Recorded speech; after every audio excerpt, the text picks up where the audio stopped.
1절 내가 낚시로 리워야단을 끌어낼 수 있겠느냐? 노끈으로 그 혀를 맬 수 있겠느냐? 10절 아무도 그것을 격동시킬 만큼 담대하지 못하거든 누가 내게 감히 대항할 수 있겠느냐? 뉴스를 통해서 우리가 사는 대한민국과 지구촌의 여러 곳에서 일어나는 일들을 우리는 매일매일 접합니다. 그렇게 매일 뉴스를 접하다 보면 가끔은 이런 소식, 이런 보도를 접하게 되는 경우가 있죠.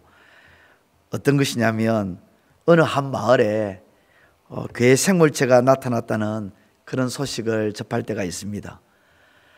동네 주민이 보았다는 말을 하면서 그 생명체는 공룡처럼 크고 또 얼굴은 지금까지 한 번도 본 적이 없는 정말 희한하게 생겼고 색깔은 검은 색깔을 띠고 있다.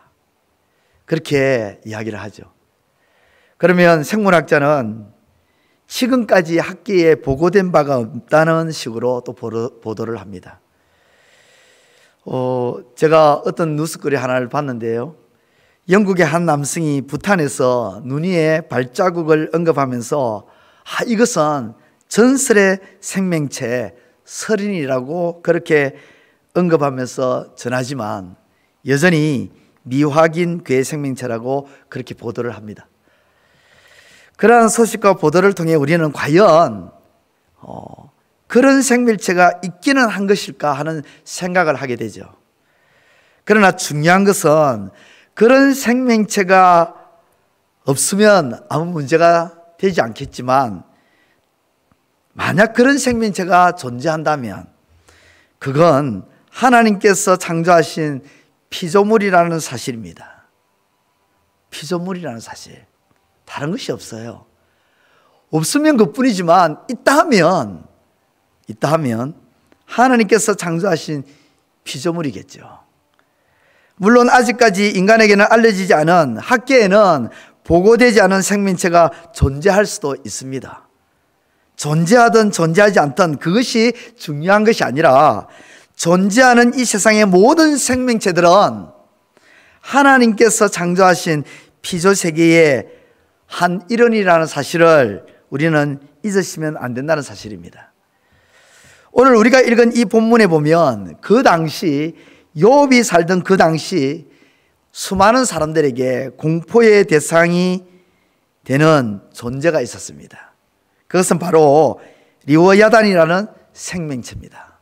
그 생명체를 지금 오늘 욥기 41장에서 소개되고 있습니다. 1절 말씀입니다. 함께 읽겠습니다. 1절 내가 낚시로 리워야단을 끌어낼 수 있겠느냐? 노끈으로 그 혀를 맬 수 있겠느냐?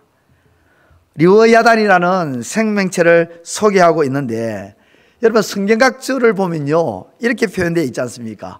악어. 하지만 그 당시 사람들에게는 이걸 악어점으로 볼 수 있겠느냐? 요즘 우리가 보는 악어점으로 볼 수 있겠느냐 하는 것이죠. 그 당시에 리워야단을 소개하는 많은 글들을 보면 크기는 엄청나게 크고 물론 오늘 본문에서도 그 리워야단에 대한 그 생명체에 대해서 구구절절 하나님께서 쫙 설명하십니다. 그러나 오늘 본문뿐만 아니라 다른 문헌들에서도 이 리워야단에 대해서 소개를 하고 있는데 크기는 엄청나게 크고 모양은 꾸불꾸불한 뱀 같은 모양이고 그래서 나타나기만 하면 사람들을 제왕으로 몰아가고요. 주변에 있던 어떤 생명들도 다 빼앗아 버리고 또 삼켜버리는 아주 무시무시한 그런 괴물 정도로 알려져 있습니다. 그래서 고대 사람들은 이것이 얼마나 무서웠던지 머리가 7개 달린 용으로 묘사한 그런 문헌들도 꽤 많이 있습니다. 실제로 오늘 본문에도 불을 뿜는다 하잖아요.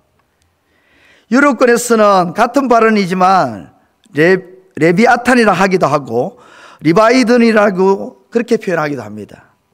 어쨌든 이 리워야단에 대한 공포심을 많은 문헌들에서 증거하고 있습니다. 공포심, 아주 무시무시한 생명체다.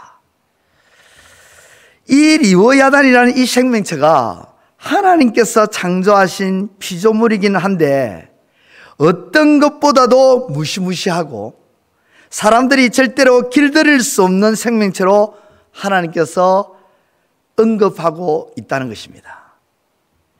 그러면서 욥과 욥의 친구들에게 하나님이 말씀하시기를 너희들이 이것을 만질 수나 있겠느냐? 길들일 수 있겠느냐? 잡을 수 있겠느냐? 그렇게 하나님이 말씀하십니다. 7절과 8절 읽어보면요, 네가 능히 많은 창으로 그 가죽을 찌르거나 작사를 그 머리에 꽂을 수 있겠느냐? 내 손을 그것에게 얹어보라. 다시는 싸울 생각을 못하리라. 그만큼 이 리워야단이라는 이 생명체가, 하나님이 만드신 이 피조물이 무시무시하고 강력하다는 것입니다. 사람들이 엄두를 낼 수 없을 만큼 엄청나다는 거죠. 사실 이 생명체를 하나님께서 이렇게 이 한 생명체에 대해서 41장 전체를 할애하고 있는 이유, 하나님께서 이 리워야단이라는 이 생명체에 대해서 이렇게까지 말씀하시는 이유, 그것이 무엇일까요? 그것은 하나님께서 창조하신 피조물이라서 하나님은 뜻대로 할 수 있고 하나님은 마음대로 할 수 있으나, 그러나 사람은 그 어느 누구도 감히 이 생명체와 싸울 엄두를 내지 못한다는 말씀입니다. 시편 74편 14절의 말씀에 보면 리워야단에 대해서 하나님께서 또 다른 말씀을 하시는데요, 시편 74편 14절에서 이렇게 말씀하십니다. 하나님께서 리워야단의 머리를 부수신다. 이 말씀이 시편에 기록되어 있습니다. 하나님께서 만드신 피조물이기 때문에 하나님은 부술 수도 있는 거예요. 다시 말해서 그 피조물을 죽일 수도 있고 살릴 수도 있고, 역으로 살릴 수도 있고 죽일 수도 있고, 머리를 부수기도 하시고 그 몸을 잘게 찢어 쪼개기도 하실 수 있다. 누가요? 하나님. 왜냐하면 하나님 안에 능력이 있기 때문입니다. 그런데 인간은 하나님의 피조물인 리워야단을 함부로 할 수가 없습니다. 그리고 무서워서 피할 수밖에 없는 존재라는 것입니다. 그런 존재인 인간이 하나님께 함부로 대하고 있다니, 이것이 진짜 아이러니한 것이죠. 리워야단은 너무 무시무시해서 엄두도 못 내는데 그 리워야단을 좌지우지할 수 있는 하나님에 대해서는 사람이 함부로 하고 있다는 거예요. 하나님께서 리워야단을 통해서 욥과 욥의 친구들에게 하고 싶은 말씀이 바로 이 말씀입니다. 10절 말씀을 보면요, 아무도 그것을 객동시킬 만큼 담대하지 못하거든 누가 내게 감히 대항할 수 있겠느냐. 이 리워야단에 대해서는 감히 어떻게 해보지 못해서, 쉽게 말해서 요즘 어린 친구들 말로 쫄면서 어떻게 내게 대해서는 감히 대항하느냐. 하나님의 논리가 이것입니다. 아무도 리워야단에게는 함부로 할 수 없으면서 왜 나에게는 이렇게 함부로 하느냐? 왜 나를 함부로 대하느냐? 하나님이 그렇게 마음 아파하시는 거예요.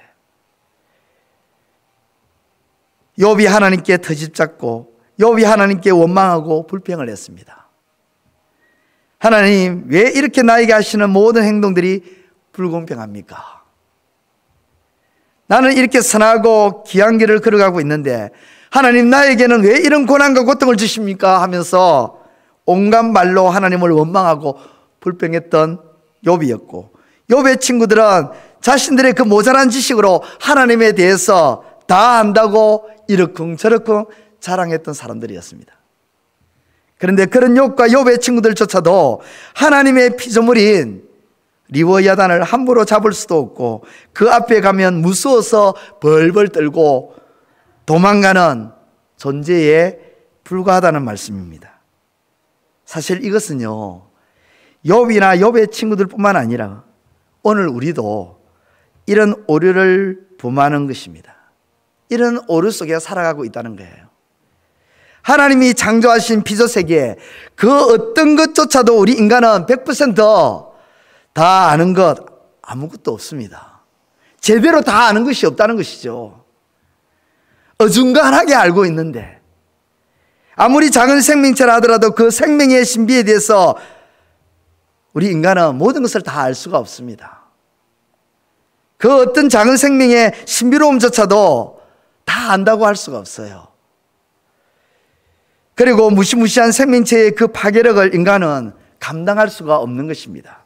그럼에도 불구하고 인간은 교만하게도 그 모든 생명, 강력한 생명체를 지으신 하나님 앞에서는 잘난 채 우쭐거리고 함부로 대하고 있는 것이 하나님 보시기에는 말이 안 되는 것입니다. 왜 이렇게 되어진 것일까요? 이렇게 되어진 것은 하나님의 사랑을 우리가 오해하고 착각하고 오용한 결과입니다. 하나님은 인간에게 무한정 사랑을 베푸셨습니다.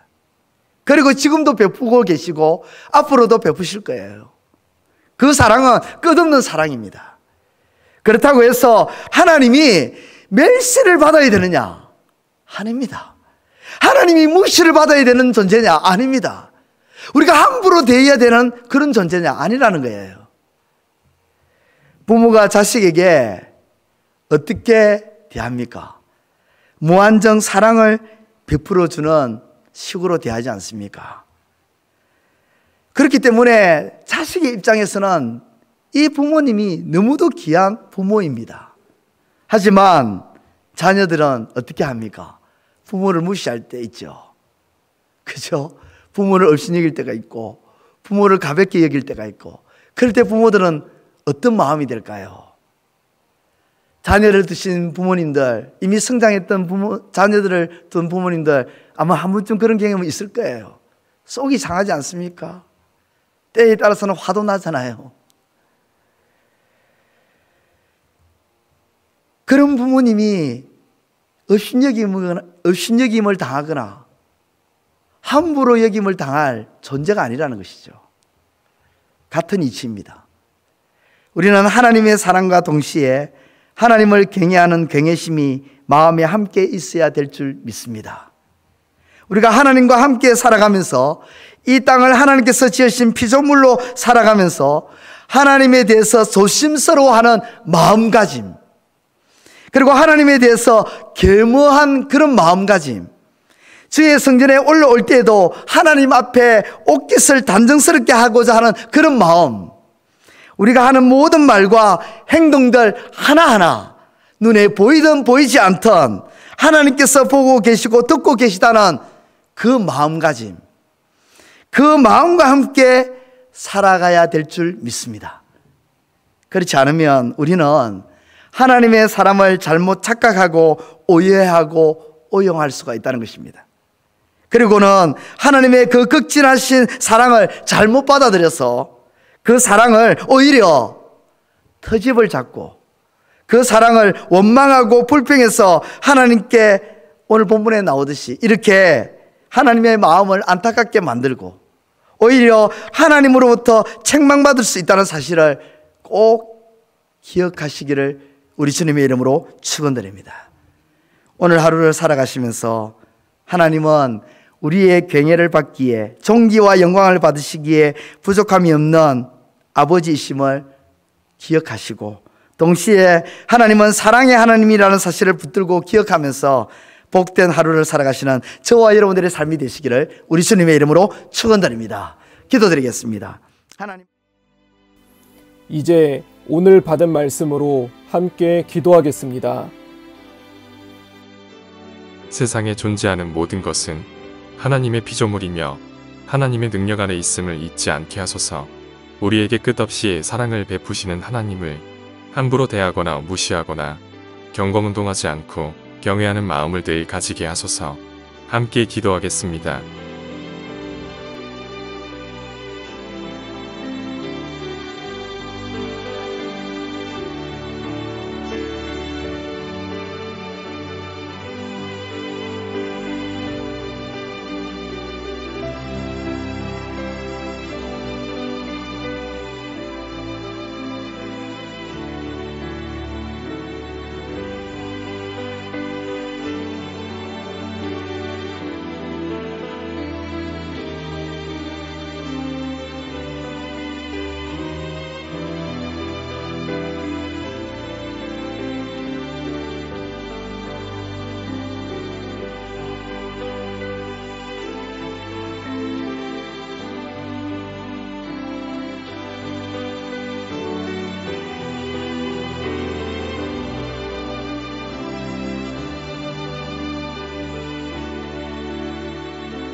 이제 오늘의 기도 제목을 가지고 합심하여 기도하도록 하겠습니다. 첫 번째 기도 제목입니다. 내일 있을 예배를 위해 기도합니다. 하나님께서 우리를 예배자로 부르셨음을 잊지 않게 하여 주소서. 오늘 하루를 보낼 때 우리를 향한 주님의 부르심을 기억하게 하시고 기쁜 주일을 소망하며 기대하는 마음으로 주님을 묵상하는 하루가 되게 하옵소서. 함께 기도하겠습니다.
두 번째 기도 제목입니다.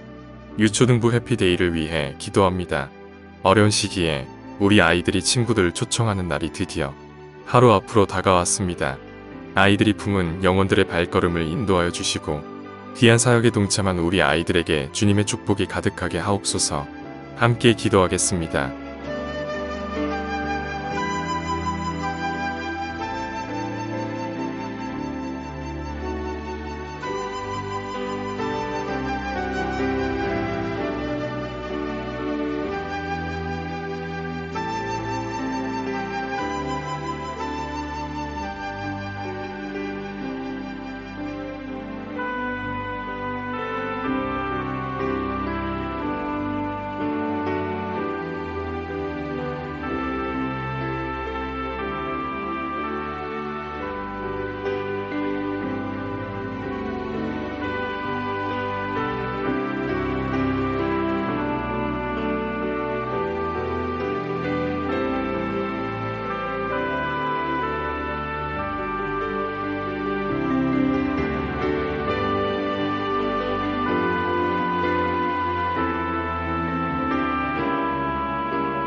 세 번째 기도 제목입니다.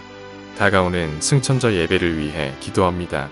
부활하신 후 승천하신 예수님을 기념하는 이 예배가 하나님 앞에 온전히 드려질 수 있기를 원합니다. 하나님, 우리 성도들이 이 귀한 시간에 동참할 수 있게 하시고 주의 이름을 높여드림으로 기쁨을 누릴 수 있는 예배가 되게 하옵소서. 함께 기도하겠습니다.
이제 개인의 기도 제목을 가지고 하나님 앞에 기도하시기 바랍니다.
수고하셨습니다. 오늘도 하나님의 인도하심 가운데 승리의 하루를 보내시는 우리 재건부평교회 모든 성도님들이 되시기를 주님의 이름으로 축복합니다.